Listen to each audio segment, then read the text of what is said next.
کہ ایک پہرے دار سے ایک بادشاہ بڑا راضی تھا کہ یہ تو رات بھی ساری کھڑا رہتا ہے اور میری حفاظت کے لیے تلوار اس نے تانی ہوتی ہے۔ بادشاہ بڑا اس سے خوش تھا، انعام و اکرام دینا چاہتا تھا اور دیتا بھی تھا، لیکن اچانک بادشاہ کو اگر یہ خبر ملے کہ یہ جو پہرے دار رات بھی ساری جاگتا رہتا ہے یہ میرے لیے نہیں جاگتا، بلکہ معاذ اللہ اس کی تو کسی کنیز پر نظر ہے، اس لیے اس نے رات کی ڈیوٹی طلب کی، تو فرماتے ہیں اب بتاؤ بادشاہ اسے کیا سزا دے گا؟ اس نے کتنا اعتماد کیا، کتنا اس نے اس کے ساتھ محبت کی، کتنا اس سے پیار کیا، وہ کیا نکلا؟ ہمارا بھی یہ معاملہ ہوتا ہے کہ ہم اگر کسی شخص پر بڑا اعتماد کرتے ہیں، اس سے بڑی محبت کرتے ہیں، لیکن اگر ہمارا اعتماد ٹوٹتا ہے ہمیں تکلیف ہوتی ہے۔ نبی پاک علیہ الصلوۃ والسلام نے فرمایا سب سے بڑی زیادتی یہ ہے تمہارا اپنے بھائی کے ساتھ ظلم، یہ ہے کہ تم اس کے ساتھ کسی معاملے میں جھوٹ بول رہے ہو اور وہ تمہیں سچا سمجھ رہا ہو، یہ بڑا جھوٹ ہے تمہارا۔ مخلص زندگی جو ہوتی ہے نا، اخلاص والی، وہ قابل قبول ہوتی ہے۔ اپنی زندگی سے ہر قسم کے تصنع کو ہٹائیں، ہر قسم کی بناوٹ کو ہٹائیں، ہر قسم کی جو ظاہری زیب و زینت ہے، جو ملمہ سازی ہے، اس کو دور کریں۔ دینی کام بھی اگر اللہ کی رضا کے لیے نہ کیا جائے تو وہ دنیا بن جاتا ہے، اور اگر بظاہر وہ کام دنیا کا ہو لیکن کیا رب رسول کی رضا کے لیے جائے، اللہ رسول کی رضا کے لیے۔ دیکھیں نا، ایک آدمی تجارت کر رہا ہے، بظاہر تو وہ کاروبار کر رہا ہے، پیسے کما رہا ہے، بظاہر تو وہ کام کر رہا ہے جس کو عام مفہوم میں لوگ دنیا داری کرنا کہتے ہیں، لیکن حضور علیہ السلام نے فرمایا جو سچا تاجر ہوگا نا، سچا تاجر، اللہ قیامت کے دن اسے نبیوں کے ساتھ جگہ عطا فرمائے گا۔ وہ تجارت کر رہا ہے پر کر سچائی کے ساتھ رہا ہے، لوگوں کو صحیح چیز دے رہا ہے، تو اللہ تعالیٰ اسے، کوئی اور رستہ نہیں ہے عورتوں کے گزرنے کی، گلی کوئی اور نہیں ہے، ادھر انتظام کیا نا، اس لیے نہیں بڑا جی کر کے سارے دوستان کہہ رہے پیچھے چلو، لیڈیز ادھر ہوں جائے، تو یہاں سے کوئی راستہ رکھا ہے نکلنے کا؟ اور نہیں عورتیں ادھر بیٹھ رہی ہیں، آ تو ادھر سے رہی ہیں نا، جی وہ اس گلی سے آ گئی۔ اللہ آپ کو سلامت رکھے۔ خواتین کے لیے کوئی الگ بندوبست ہو جائے گزرنے کا تو وہ اچھی بات ہے، اللہ آپ کو سلامت رکھے۔ چلے میں جو بات عرض کر رہا تھا اس پر آپ کی توجہ دلاتا ہوں کہ جب انسان کا مزاج یہ ہو کہ وہ اللہ کی رضا کے لیے، اب کوئی آدمی رزق حلال کمانے کو نکلتا ہے، محنت مزدوری کے لیے جاتا ہے، تو لوگ تو یہی سمجھیں گے نا کہ دنیا داری کر رہا ہے۔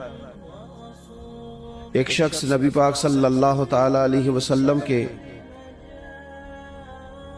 سامنے سے گزرا، صحابہ بھی موجود تھے، تو جب وہ گزرا تو بعض لوگوں نے کہا دیکھو یہ کاش اللہ کے رستے میں جد و جہد کرتا، یہ تو دنیا داری کر رہا ہے۔ تو حضور نے فرمایا اگر اپنے بچوں کے لیے رزق حلال کمانے نکلا ہے پھر بھی اللہ کے رستے میں ہی ہے، اور اگر اس لیے نکلا ہوا ہے کہ کسی کے سامنے ہاتھ نہ پھیلانا پڑے تو پھر بھی یہ اللہ کے رستے میں ہی ہے۔ اور فرمایا اگر اس لیے نکلا ہے کہ اپنے بہن بھائی، بال بچے، ماں باپ، دوست احباب کے ساتھ خیر کرے گا تو پھر بھی اللہ کے رستے۔ یعنی بظاہر وہ کام جنہیں لوگ دنیا کا کام سمجھتے ہیں، اگر اس میں بھی رضا الہی شامل کر لی جائے تو وہ کام دین بن جاتا ہے، اور اگر جس کام کو لوگ دینی کام سمجھ کے کریں لیکن اس میں تصنع آ جائے، بناوٹ آ جائے، لوگوں کو ذرا پتہ چل جائے، ذرا میری بھی فوٹو آ جائے، ذرا میرا بھی نام ہو جائے، تو آپ نے دینی کام نہیں کیا، یا آپ نے دنیا داری کی۔ تو اپنی زندگی میں اخلاص، میں اکثر دوستوں سے کہتا ہوں کہ میاں بیوی